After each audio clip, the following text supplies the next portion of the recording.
Já, þá að öðru því lögmaður tveggja manna sem sakaðir voru kynferðisbrot í fjölmiðlum og netinu í Hlíðamálinu svokallaða hefur sent út 22 kröfubréf og 2 kærur þar sem þessir krafist að ummæli séu dregin til baka og skaðabætur greiddar. Hann hefur jafnframt sagst ætla að krefja Fréttablaðið bætur vegna fréttaskrifa blaðsins af málinu. Sú spurning hefur kviknað í tengslum við þetta mál og önnur af sama toga hversu langt fólk megi ganga í ummælum á opinberum vettvangi og á samfélagsmiðlum. Eiríkur Jónsson, lagaprófessor og fyrrum formaður fjölmiðlanefndar, hefur langa hríð skoðað mörk tjáningafrelsis og hann sestur hjá Baldvin. Velkomin Eiríkur. Takk fyrir það. Kannski rétt að taka það fram að við þetta höfum ekki kannski mikla forsendur til að tala þetta tiltekna mál sem við nefndum, en þetta svona vekur ákveðnar spurningar þessi mörk tjáningafrelsis. Og kannski til að byrja með, það algengt að fólk sé kært og mál fari fyrir dómstóla þar sem verið að kæra fyrir ummæli sem að falla til að mynda á samfélagsmiðlum eða netinu? Sko það er náttúrulega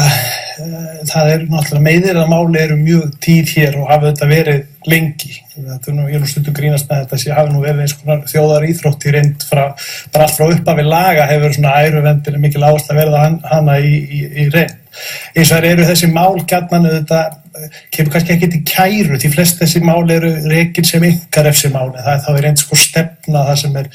menn krefjast í reynd refsingar og bóta og ómerkingar. Það er svona hefðbundið, það kveður mikið að slíkum málum. Hefur gert í gegnum tíðina og svona á undanförnum árum hefur umræða svo mikið fæst inn á samfélagsmiðlana og þá hafa málun farið að lúta að samfélagsmiðlunum og það eru þegar all mál sem snerta ábyrgð vegna þess sem ritað á internetinu. Eitthvað hægt að segja hvernig þau mál svona heildina litið, eitthvað hægt að segja hvernig þau falla, líklegri en ekki að þú sért fáir einhvers konar refsingu fyrir ummæli sem þú lætur falla á netinu? Nei, það voru það sem menn voru að velta svolítið fyrir sig kannski upp eða var það hvort að internetið væri einhvern veginn öðruvísi, og það er kannski svona skynjun margra að það sé einhvern veginn vettvangur þar sem að megi svona meira láta allt flakka en réttastæðan en nú í reynd þannig að það gilda vissulega svona ákveðin sérsjónamið bara út af eðli internetsins sem snerta það meðal annars hvernig ábyrgð komið fram og hver það sem ber ábyrgðin og annað slíkt en grunnreglurnar eru alveg það sömu. Það að segja í þessum málum reynir gjarnan af þetta og iðurlega á mörk annars vegar tjáningafrelsis og hins vegar friðhelgi einkalífs og hvort tveggja gildir auðvitað fullum fetum á internetinu. Þess vegna í reynd, sá sem að tjá sig á samfélagsmiðli, hann getur auðvitað þegar verið að sækja á hann, varist á grundvelli tjáningafrelsis ákvæði stjórnarskrárinnar og auðvitað mannréttindasáttmála Evrópu og sá sem að telur sig meiddan getur þá byggt á 71. grein friðhelgi einkalífs og samsvarandi ákvæði mannréttindasáttmála Evrópu. En þessi mörk eitthvað að færast? Eru mörk þess leyfilega hvað þú mátt segja, nafngreina, myndbirtingu og annað slagt, hafa þau fæst eitthvað til? Þau hafa auðvitað svona heilt yfir auðvitað fæst til. Það fer eftir hversu kannski langt tímabil þú skoðar. Ef við förum 50 ára aftur í tíma, þá auðvitað var verið að dæma fólk fyrir ummæli sem að, engum dytt í hug að fara í mál vegna núna. Það eru dæmt, það eru dómar vegna ummæla eins og þegar einhver sakaði einhvern akademíska rembing sem þótti ekki ganga upp og svoleiðis mál eru náttúrulega óhugsandi í dag. Þannig að svona heilt yfir auðvitað tjáningafrelsisverndin aukist og þar að leiðandi þarf meira til að koma. En auðvitað þetta bara alltaf hagsmuna mat og það verður sjálf sér ekki kannski breyst svo mikið í því á allra síðustu árum varðandi þau mörk, það má segja að það hafi svolítið það hafi ekki kannski mikið breyst svona í þeirri stóru mynd þótt að það hafi breyst ef við förum aftur 30, 40, 50 ár en ef við skoðum síðustu 20 ár varðandi efnislegu vernd hún kannski svipuð. Munurinn sá að þetta að færast auðvitað svolítið mikið inn á internetið og þar kannski eru menn að tjá sig oft með harðari hætti og annað slíkt og þá reynir á það þetta kannski fyrir dómi. Mér að málum þeim ekkert að fækka þetta eins og ég sagði því upp af þetta verðist vera oft hálfgerð svona þjóðaríþrótta, það kveður mikið að þessum málum hér. En hvað, sko, þeir dómar sem hafa fallið, það sem að, sko, menn hljóta refsingu fyrir ummæli sem falla, eru það svona allra grófustu ummælin eða hvernig hefur það svona verið? Sko, þetta náttúrulega þannig og þetta góð spurning, sko, við erum hérna ennþá með ærumeiðingar ákvæði í hegningarlögum og ég nú þeirra skoðunar að það sé að mörgu leyti bara mikil tímaskekkja af því að í reynd það þannig að það dómstólar þeir dæma nánast aldrei til refsingar á grundvelli hegningarlagana. Heldur snýst þetta fyrst og fremst ómerkingu og miskabætur. Þannig að sko, það mjög langt síðan þess blaðamaður var dæmdur til refsingar. Og ég reyndi ýmis nýleg dæmi þar sem að hefur verið komast að þeirri niðurstaða að það hafi verið farið út fyrir mörk tjáningarfrelsis, það að skuli koma til einhvers konar ábyrgðar en samt sem að það ekki refsa heldur af því að það svona viður hluta mesta úrræðið og heldur þá freka kannski ummælin ómerkt eða bætur dæmdar. En þá standa hegningarlegar ákvæðin og ég þeirra skoðanar og hef svo lengi talað fyrir því að það sé rétt að bara flytja þetta alfarið yfir á svið einkaréttarins og ekki vera með þetta í hegningarlögum. Það gerðu Norðmenn nýlega og ég held að það væri flott skref sem að við gætum tekið svona sem þjóð.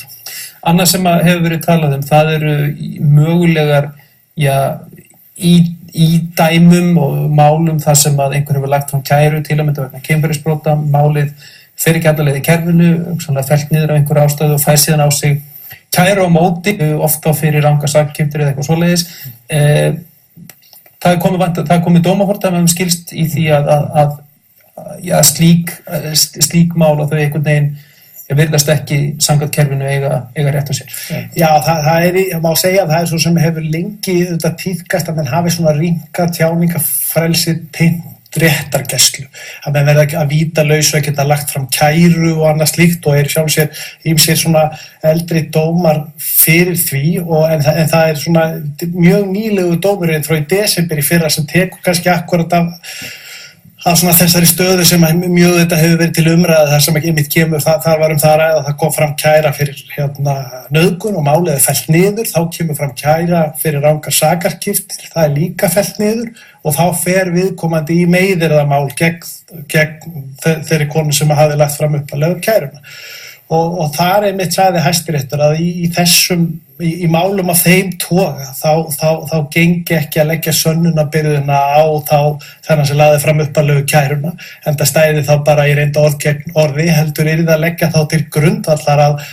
sá aðili sem að kærður var að hann yrði að leiða þá líkur að því að þetta hefði ekki verið lagt fram á neinum ástæðum í reynd, ekki nægar ástæður fyrir ásökunum sem uppi voru hafðar og líka að þær hafi þá verið settar fram gegn betri vitund. Þannig að með öðrum orðum að það er talsverður þröskuldur á því eðlilega að því að þá erum við að tala um það að fólk fer það bara til lögreglu og það hefur þetta rúmt tjáningafrelsi þar til að leggja fram kæru. Það er mjög hár þröskuldur á því og þess að segja það þarf að verða eitthvað gegn betri vitund þá getur komið til hugsanlegra ábyrgða þetta bæði refsi ábyrgða fyrir rangar sakarskiptir og bóta ábyrgðar en þar hafa menn gríðarlega rúmt tjáningafrelsi að sjálfsögðu því þá erum við bara að tala um það sem er borið fyrir lögreglu þannig að það eru mál sem er mjög erfitt að sækja nema eins og ég segi bara eitthvað algjörlega gegn betri vitund. Já, þannig að svo það sé alveg á hreinu þannig að líkurnar af því að ef einhver leggur fram kæru til í kynferðisbrotamáli að sá hinn sami að því gefnu að þetta sé bara kæran sé lögð fram á það sé einhver málefnaleg rök fyrir því líkurnar á því að sá hinn sami eða svo hinn sama sem dæmt fyrir meiðir eru þá það eru svolítið lengar, ég meina það er afallitt það er þessi krafa þá að sýni fram á það hafi ekki þá verið nægar ástæðu til að leggja fram og það hafi verið gegn betri vitund þannig að það er alveg það er ekki meiðirðamál sem eru fallin til árangurs enda af augljósum ástæðum. Svo þetta vakna allt aðrir svona kanalar auðvitað þegar það er síðan komið í opinbera umræðu síðan það gerir stundum að með fara kannski í fjölmiðla eða einmitt á samfélagsmiðla þá er málið þetta farið að horfa allt öðruvísi við. En þegar kemur að sjálfri, þú veist, réttarkerfinu, þá hafa menn mjög rúmt tjáningarfrelsi. Og það er kannski efni í aðra umferði, það er þegar þetta komið í kannski nafngreiningu sérstaklega í fjölmiðlum sem að málin fara að flækjast dálítið mikið. Já, þá þetta reynir á mjög og bara í stuttu máli þetta mjög svona flókið mat auðvitað og það sem að þessi tvö svona grunnréttindi vegast á og þar eru alls konar svona sjónarmið sem litið til. Hefði þetta þýðir ekki þjóðfélagsumræði, voru þetta skildisdómar eða staðhæfingar staðreyndir, hver var undanferandi háttsemi og var viðkomandi í góðri trú og það alls konar svona sjónarmið sem að leiða síðan til ákvæði svona heildarmats, en það örðugt, enda þekkjum við það að, þú veist, hafa við þetta verið Hæstiréttur hafa komið núna all nokkrir áfellisdómar auðvitað frá Strasbourg með það sem að það hafi verið talið broti gegn 10. grein mannréttindasáttmálans og það er mjög örðugt mat og það verður að segja þetta alveg svo að dómar Mannréttindadómstólsins í þessu efni eru líka ekkit voðalega skýrar, þannig að það væri eiginlega efni í heilan þátt að ræða það allt saman en ég ekki ráð fyrir að það sé dagskrá síðar. Takk kærlega fyrir komin í Kastljós. Takk svo leiðis.